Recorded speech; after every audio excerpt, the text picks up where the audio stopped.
Hola a todos, estamos acá en Varsovia, en la Escuela de Economía de esta ciudad, en Polonia.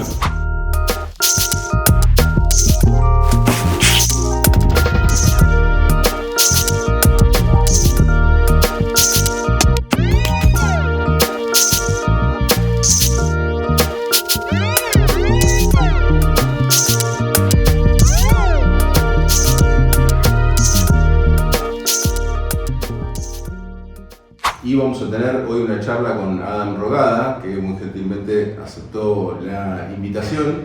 Así que, bueno, sin más, vamos a saludarlo. ¿Qué tal? Nice to meet you. Adam.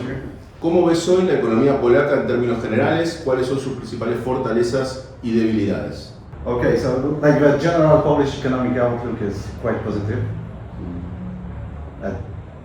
Presently and in the last few decades, we have experienced like more than 30 years of almost uninterrupted economic growth, on average 4% a year. The only year with a negative growth was 2020 with COVID pandemic. Like in the last decade, the Polish GDP in real terms increased by 50%. So unemployment is low, inflation is generally low. The state of public finances, well, a bit mixed, but in general it's also okay. Main strength, I would say, first we are a member of the European Union. This is our most important growth engine. And the strength of Polish economy, especially in comparison to other Eastern, Central and Eastern economies like Slovakia, Czechia, Hungary and so on, is that we have a very diversified manufacturing sector. Especially in terms of export productions. Like there is no single commodity, our export commodity, which accounts for more than 5-7% of our total export. That means we are not dependent on producing a single commodity, like for example Hungarian economy, which is very dependent on automotive parts and cars and so on. So this is the reason why our economy is more resilient than the economies of neighboring countries. Last 2-3 years we experienced some negative shocks, like for example rising prices of energy, very big appreciation of real exchange rate, which affected our exports. Also quite dynamic rise in wages, real wages, and even despite this, let's say, macroeconomic negative shocks, our growth is still quite positive, and in comparison to other countries, quite impressive. This proves that we are quite resilient. It is explained mainly due to this diversified economic structure. What are the main weaknesses in my perspective? It's well, first of all, relative weakness of domestic capital. We are dependent on foreign direct investments. Foreign companies, they account for majority of our export. The biggest Polish companies are partially state-owned or partially controlled by the state, and they are in, let's say, traditional economic sectors like mining, energy, petrochemicals. These are, let's say, sectors which are not very innovative, let's say, and and when we take into account global macro trends related to energy transitions, these are sectors which will be diminished. Its importance will diminish in near or at least in medium-term period. We do not have strong, let's say, private domestic capital in terms of big internationally recognized or leading private, especially manufacturing companies. We have a lot of medium and small, also some big companies, but they are not. They are mostly important technology. We are not the place where some frontier technologies are developed. So, probably in near or medium term perspective, we will face what is called a middle income trap. Still, we are expecting this for at least 10-15 years, and for some economists it is a bit surprised that we are still quite competitive, and we still haven't experienced this middle income trap, but probably it is the main challenge in the future, I would say. Very briefly. Right? Yes. It's an introduction. Yes, it's a good introduction. ¿Cuál debe ser el rol del Estado en la economía y qué política industrial debería llevar adelante un país como Polonia, considerando que hoy Polonia está aplicando de una manera consistente? O sea, ¿qué políticas considera que está aplicando de manera consistente? Yeah, of course, about the role of the state, that depends which economist you ask. In my perspective, and with School of Economic Thoughts, which is close to me, the state is absolutely necessary in the economy, especially from the catching up perspective of catching up policies. Let me discuss very briefly about Polish economic model in the last 30 years. It is based on very limited industrial policy. Industrial policy is not, it's a bit controversial in economic theory, but it was and it still is in Poland based on attracting foreign direct investments, and we compete mostly by low cost of productions. I mean, we have very well educated labor force, but relatively cheap compared to other countries. We have also a big domestic market, and this attracted foreign companies, and this was, let's say, the basic mechanism of our economic growth in the last 3 decades, and it still is. But we cannot compete forever based on cheap labor costs, especially the wages are increasing in real terms, especially in the last decade. So what about the industrial policy? So I studied a bit the industrial policies of East Asian economies like South Korea, Japan, Taiwan, and without targeted industrial policy which has some goals like which economic sectors we want to prioritize, we want to be competitive internationally, we will not close this income gap between Poland and, let's say, advanced economies. Because we are now considered also the advanced economy or high income economy due to the GDP level per capita. But when we look at structure of the economy, especially technological structure, we are still like a semi-peripheral economy. So we need to develop Polish companies and especially our domestic technological capabilities. That means we should have like Polish domestically owned companies producing most advanced manufacturing items and so on. We have them, but not in that scope which is needed. So I think the industrial policies should focus on this. So far, it is generally not happening. There is a lot of talk about the industrial policy, but this is still based on some horizontal incentives to all economic agents, based still on this old model of competing into low cost of production. So we need to move from, let's say, imitation-based growth to innovation-led growth. Para ordenar los principales factores macro, ¿cómo evolucionó la inflación en los últimos años? ¿Cómo evolucionó el desempleo? ¿Cuál ha sido el crecimiento del Producto Bruto Interno de Polonia? ¿Y cómo evolucionaron los salarios reales, es decir, los salarios ajustados por inflación? Okay, so now we are experiencing a slow recovery. GDP growth is expected to be like 3.5% this year. We experienced a slowdown in the last 2 years, mostly due to foreign shocks like energy crisis caused by Russian invasion of Ukraine, long-term consequences of COVID pandemics, and so on. But in general, we are recovering. Now the inflation is quite low. It is finally in the central bank target, so it's less than 3%. 2.5 years ago, it even peaked to almost 80%. So inflation was high, but now it's mostly it was caused by the external factors, so it was temporary.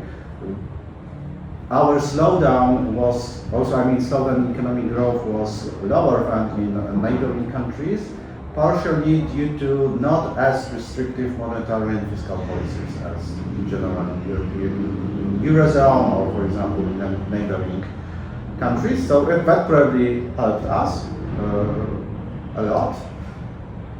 Labor market looks quite good. Actually, we have a shortage of skilled labor. We are experiencing it in some sectors. Unemployment is around 3.5%. So it is second or third lowest in the whole European Union. However, the structure of labor market is a bit different. For example, we have this very low unemployment rate, but labor force participation rate is actually below European average. This is due to some structural differences and so on.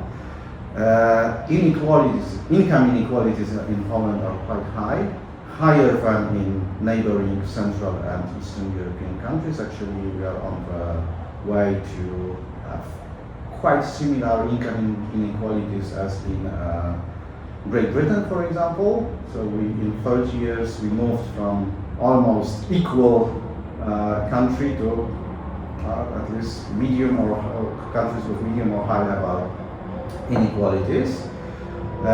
Real wages are rising. Only, I think, in 2022, when this inflation peaked, we experienced a negative growth in real wages, but it was experienced. Of course, lower income classes were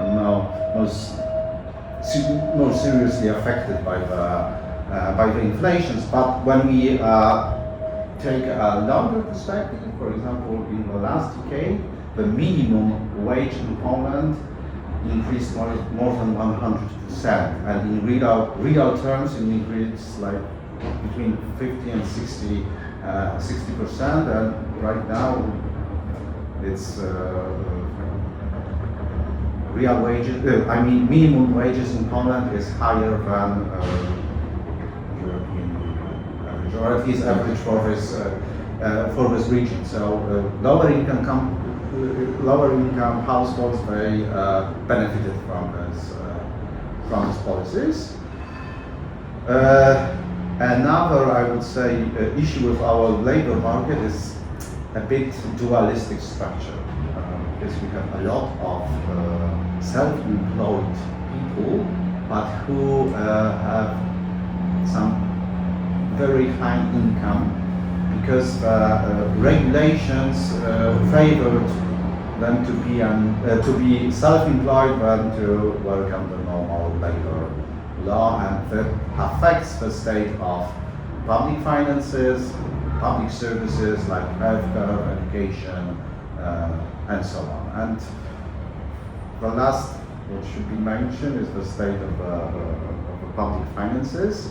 So right now our public debt is rising quite significantly, but it's still low in terms of international comparison. European, it's lower than European minimum average, but budget deficit this year is like more than 6% of GDP. The same will be next year, and it's basically due to the fact that Polish society does not like to pay taxes, and no political party wants to raise taxes. Actually, we never on the other way around. So all political parties actually wants to lower the taxes, and we have also high public spendings on military budget. It's like 5% of GDP a year. In my perspective, it's too much, and first it's too much, and second, probably it's this money could have been spent much more effectively. For example, we are buying a lot of military equipment from foreign countries, and do not invest in drones and other new warfare capabilities. ¿Cuál a su juicio han sido los aportes fundamentales de Kalecki y cuánto ha influido en lo que es la política económica de Polonia? So Michał Kalecki is, by any definition, the most distinguished Polish economist, and one which had highest contributions to world, global development of economic theory. So his main contribution is, of course, a principle of effective demand, which he invented. What we like to stress in Poland, that he invented this principle of effective demand before Keynes and Yes. on his own. But actually, his theory of effective demand is much more comprehensive and internally consistent than the Keynesian system. Basically, because he has two of them, Kalecki and Keynes, they have completely different. They had completely different methodology. Keynes had to move beyond the neoclassical macroeconomics, especially, and Kalecki he started with Marxist perspective.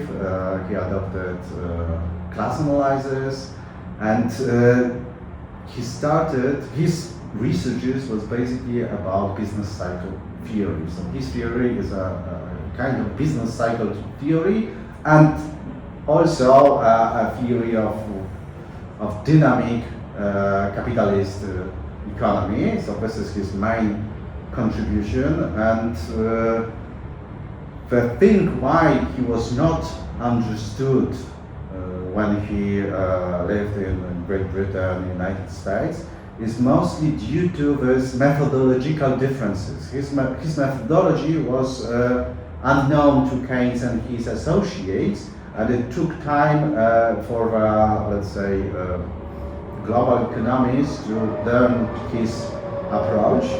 I would say that right now, post-Keynesian economists, they